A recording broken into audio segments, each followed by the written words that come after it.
What's up, YouTube? Today I have here the Line 700E. I just picked it up from a seller on eBay. I picked it up for $4.99. I thought it was a good deal because he never used it. He assembled it and he had never flown it. I mean, most 700s are around 800 and up, 700 and up. But I guess you're getting something newer. But regardless, 700 to 700, and it gets you into that class size heli. So for that price, I think it's pretty fair. And just taking a look at it, I mean, a little bit about myself. I hardly make any videos. I really don't try to. It's not my cup of tea. I don't really feel too comfortable talking to a camera or having a camera in my face or whatever. But I think that there's some things that I can share with you people, with you guys who are in the hobby, and especially those who are looking into getting into the hobby. I wish I had someone to kind of guide me and tell me and kind of show me the ropes before I jumped into all this stuff, because it gets expensive, and any small, you know any wrong move, and or small things that you might miss in a assembly or setup, or just things like that, it can end up pretty bad. You don't want to. I mean, first things first is safety, and you can get hurt pretty bad with one of these machines. Hell, even with a 360 size, or what's considered a 450 size heli. Even the 180s, your 100 size, those can cause some damage too. But regardless of this, and it just takes a lot of what I'd say, discipline, and just in the way that you should be very careful, and just be safe every time, and don't cut corners. But here's my 700E, and I know it's an older bird, roughly 10 years about, I think. I know that when I was 12 years old, about, around that age, I've always wanted a line. I've always wanted to fly, 3D helis. Um, I did start flying off with some Walkiras, and those were my first Actually, I've had, I believe I bought the Pico Z at 2 channel. From there, I got some like SEMAs, 3 channels, and then from there, I went to my first 3D heli. It was actually a Sky Artec, and that was like a cheap version of the Walkira. But then got rid of that and got a Walkira Super CP, and I had the Mini CP, and the Genius CP. They were very good. Well made. But we all know Walkira is not really in the game anymore. I mean, you can probably find that 450 D03 now, but it's really not worth it compared to other birds out nowadays, especially for the price. And then parts availability, it's kind of difficult to get any part for it. Yeah, so I flew, granted that I did start off with some relatively some decent beginner helicopters, which was the Super CP. It was good. It helped a lot with my orientation. I was able to fly that. It's practically 6 channel. If you can fly a 4 channel, you can fly a 6 channel. Just remember that you have a collective pitch head, and it gradually adds pitch to the plates. I mean, to the blades, and decreases the pitch of the blades, and that's how the helicopter is gonna fly. But I'm not gonna really go into explaining all this stuff. I mean, there's many videos out there. If you guys would like me to explain it, I'm more than happy to. But yeah, so from there I went back to years later. I've never had the advantage or the luxury of having a simulator to fly, and I've always it was just kind of trial and error. And honestly, to me, that was kind of the best thing for me, because it was more I was more dedicated and more disciplined to learn. I was always careful. I never just I was it taught me a lot of patience and yeah, that's really what it's gonna take. It's a lot of patience and a lot of money down the line. Especially when you're flying something in this class, 700 size heli is everything's a crash is gonna be almost the entire value of a replacement of a I don't know like a bind and fly Fusion 360 or more. I mean, so you gotta kind of choose what you kind of like and what you can afford. And don't just jump into it. And but yeah, I mean, you'll learn progressively. And I'm not your smack 3D pilot or your average 3D pilot. I'm since I've flown since I was like I've been into the hobby since I was like 12 or 10. Before my in my early teens at least for sure. I've liked helicopters for as long as I can remember, and that's mainly due because of my brother. One day we were into the whole nitro RC cars and trucks and all that stuff, and one day he purchased I believe it was a Saber CP or F fixed pitch 4 channel, and then he bought a Axe CP 6 channel, and then both ended up in a crash within the first like few seconds.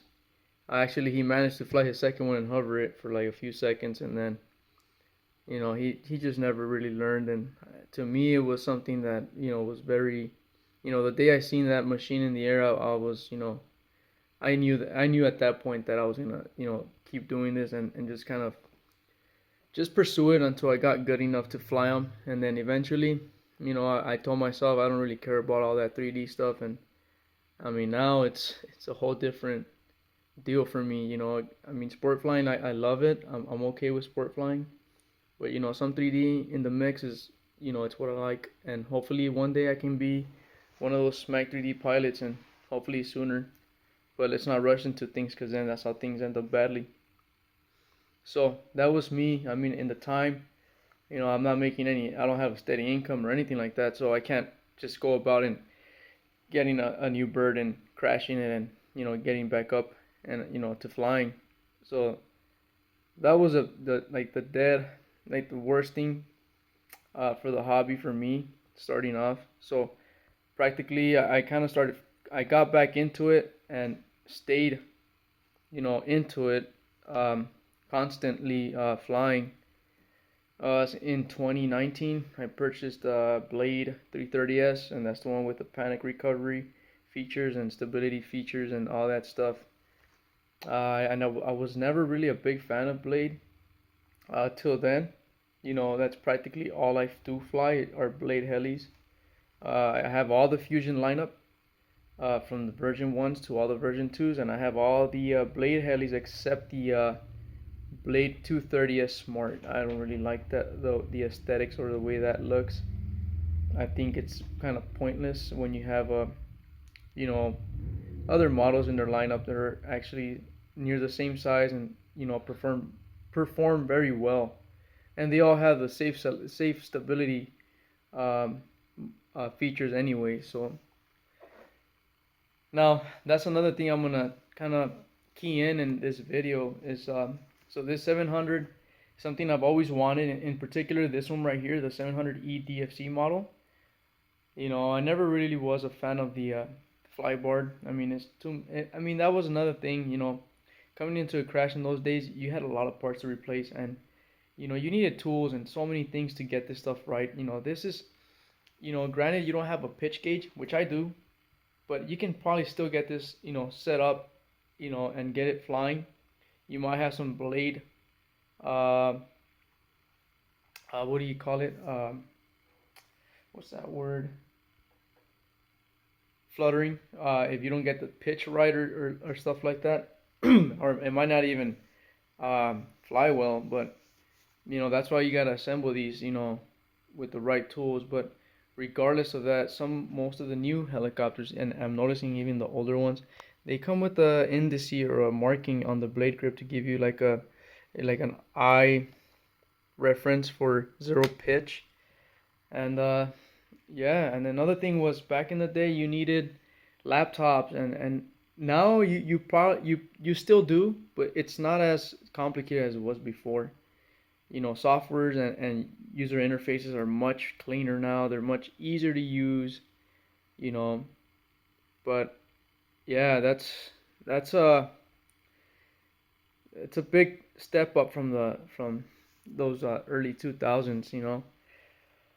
But now in 2022, um, I finally purchased my first 700 line, uh, 700E DFC. You know, it's brand new. He never flown it. I just took it apart, went through it. Everything's straight, nothing's nicked or cracked.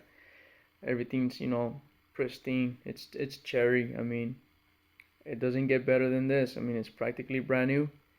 I'm trying not to put too much money into this model because it is an older model, and unfortunately they no longer make uh, the one important part that ever need for this, which would be the frame panels for the main frame.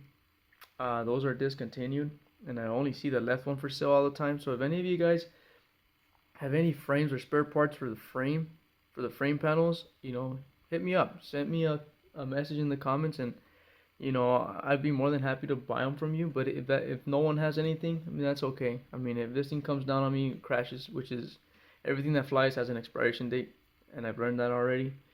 I hardly crash my bigger birds, but my smaller ones, I mean, those things are very, you know, I try things on those, and it ends up in a crash. But it's something cheap to fix anyways. But something like this, I mean, I just prefer to, you know, move up and probably pick up like a Tron 7.0 or a Saab Puma, maybe even a Saab Raw. I mean, there's many options out there. And then also a little news update. Align, they're not so dead anymore. So it looks like Align's still alive. They just released news about their new 700 size class heli, and they call it their TB70. It's going to be TB for tail belted 700 helicopter. It's going to be awesome. It looks similar to a Saab, if not exactly like a Saab. You know, the transmission looks the same. I mean, it looks like it has two it looks like they completely eliminated the gear system, and they went from a pinion, a pulley on the main motor, to a belt to the main shaft, and another pulley to the belt. So yeah, I mean, that's gonna be cool. I look forward to it. Maybe that'll be one of my other options if this does come down. It kind of looks like the new one has is running the same head as this one.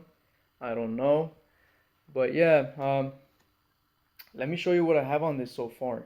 So what I'm gonna run on this one, I know I said it was a budget build, and actually I went past that already, so I just decided to go kind of, you know, more of my liking. I just got everything I really wanted, actually. Just because if it does come into a crash, I'm just gonna salvage most of this stuff and transfer it to the next model.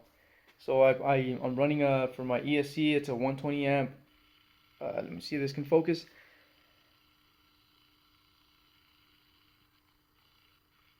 120 amp Avion 6S212S ESC. Flight controller is gonna be the 6250HX.